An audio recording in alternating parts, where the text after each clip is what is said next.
Hey everyone, good morning, good afternoon, good evening, wherever you're watching from. I'm Princess Emeka-Obiajunwa, and today is day 4 officially, and being so grateful to God for the journey so far. Today we're looking at a very interesting character, a very inspiring one, not just interesting. His name is Gideon.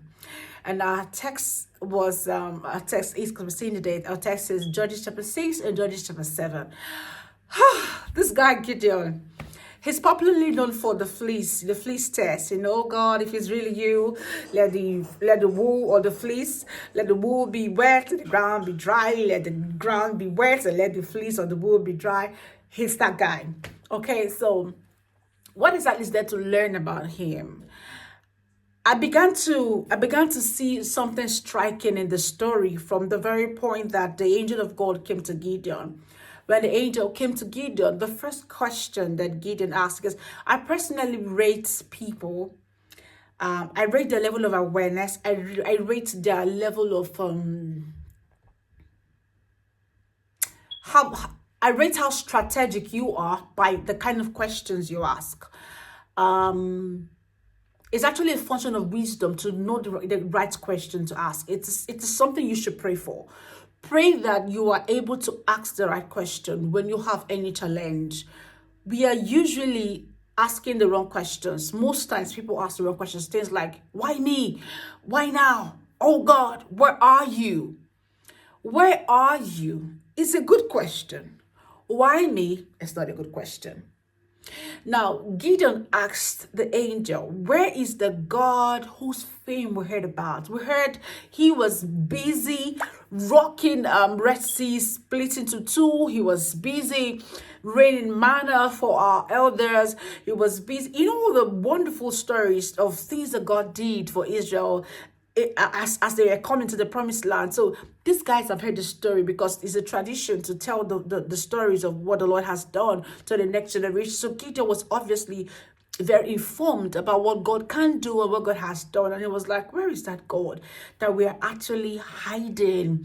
The Midianites are oppressing us. I mean, it was so bad that when they plant, the Midianites come to harvest everything. I've never heard of that level of subjugation or wickedness as much as I read in the book of Judges 6, where someone labors and another person comes to steal. And so this day, Gideon is, underneath the hidden place, doing his wine and all of that, and the angel comes. But he asks a very important question. He says, where is that God? And that's the question we should be asking. I want to talk to us today about what God rewards. When we talk about this, we're still in our courage series. God rewards an intentional search for his presence.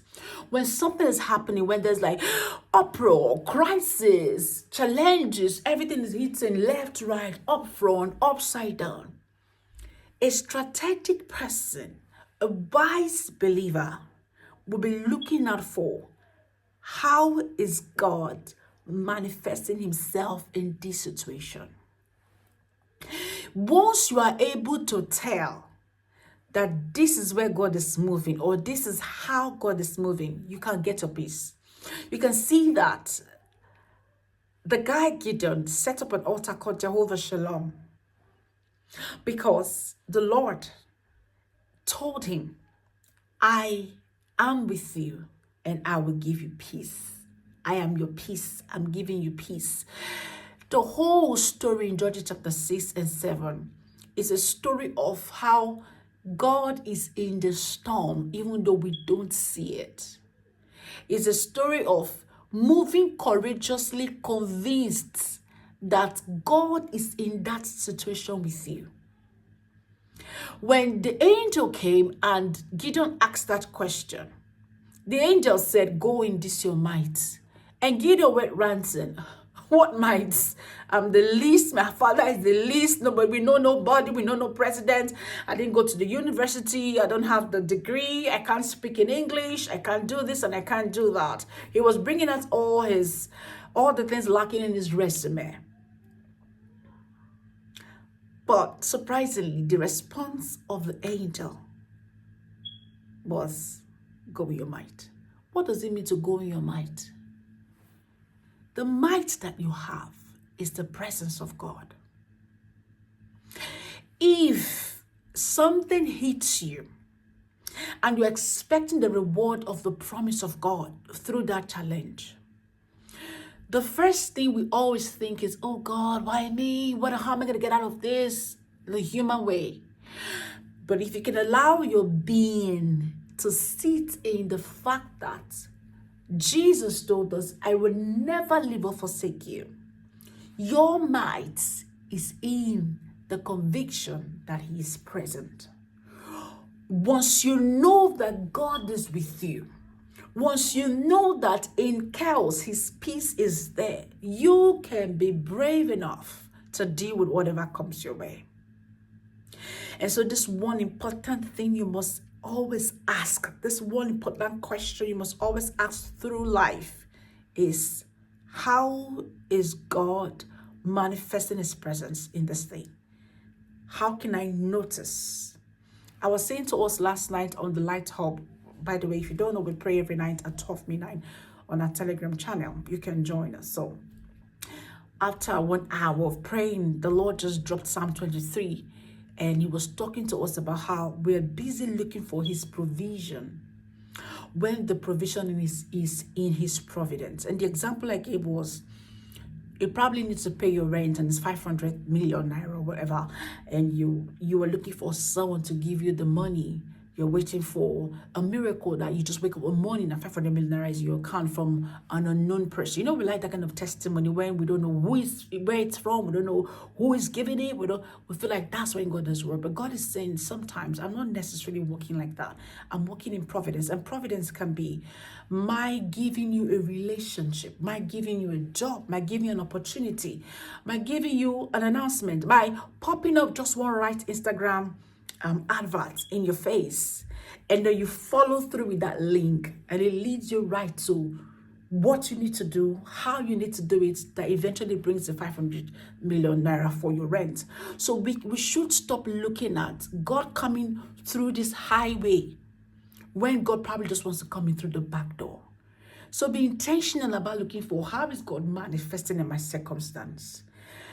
That was what Gideon was trying to establish every time he was asking, oh God, are you really with me? And being careful. In fact, even to show you that God is not angry when we try to look for where he is in the situation. When we, not out of, oh God, where are you? There's an, oh God, where are you of? You've abandoned me. And oh God, where are you of? Please really show me what you're doing in my circumstance. That's the one God is very happy to respond to, because this one has no hope, no faith, no expectation. But the second one does have a hope, has a faith, and has an expectation. Okay, so when you put your eyes on what is he doing, how is he doing it, you start to see how he's helping you, and you have the courage to deal with that challenge, right? So it's really important that we ask this question. God was so ready to answer that question for Gideon when he got another man somewhere having a dream, and then that man was telling his friend the dream, and the friend said, oh yeah, that's the sword of Gideon, a man of Israel. God has certainly given the Midianites into his hand. Do you think it was coincidence that Gideon heard that conversation? That was still God say, hey guy, I'm still going to use you. I still mean to use you. And this is a done deal. You've already crushed the Midianites. God sent that dream so that Gideon can be conscious, can become aware that he's with Gideon. In what ways is God showing you that he's present? Maybe, is a job issue, is a childbearing issue, is an organizational issue, is a marriage issue, is a business issue. In what ways is God actually saying, I'm here, I'm helping you? Sometimes we're focusing on the threat of the Midianites. We're not seeing that Jehovah Shalom is manifesting here. Jehovah Shalom is giving you proof that he's with you. And because he's with you, you will definitely overcome. You will definitely deal. You receive your reward when you cautiously look for the presence of God and receive the peace that he gives in the midst of a crisis. I'll see you in the next one.